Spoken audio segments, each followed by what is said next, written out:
La dopamine, c'est toujours celle que l'on appelle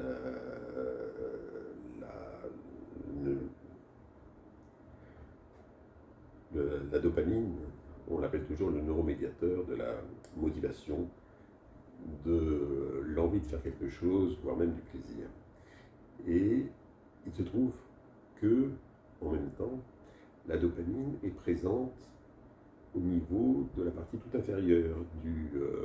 cerveau, au niveau de ce qu'on appelle les noyaux gris centraux. Et d'ailleurs,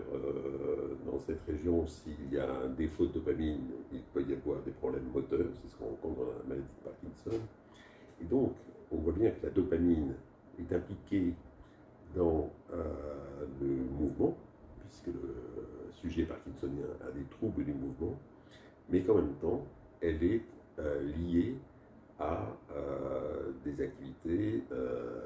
telles que la motivation et les sensations telles que le plaisir ou l'avant-garde du plaisir. Donc on peut jouer sur la motricité et sur la motivation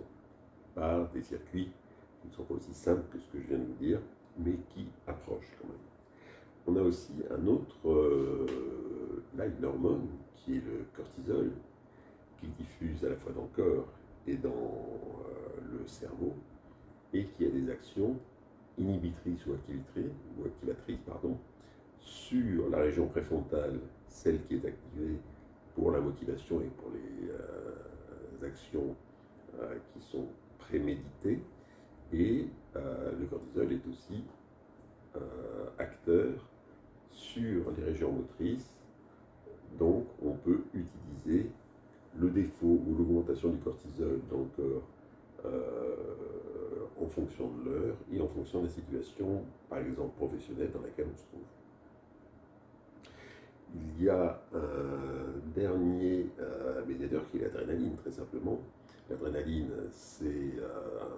ce composant du système neurovégétatif qui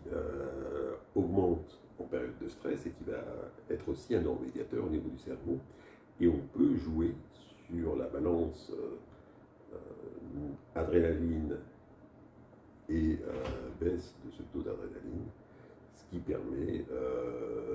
de parfois relaxer, relâcher, détendre le corps, alors qu'en fait on a joué sur quelque chose qui habituellement crispe et tend au niveau de l'esprit.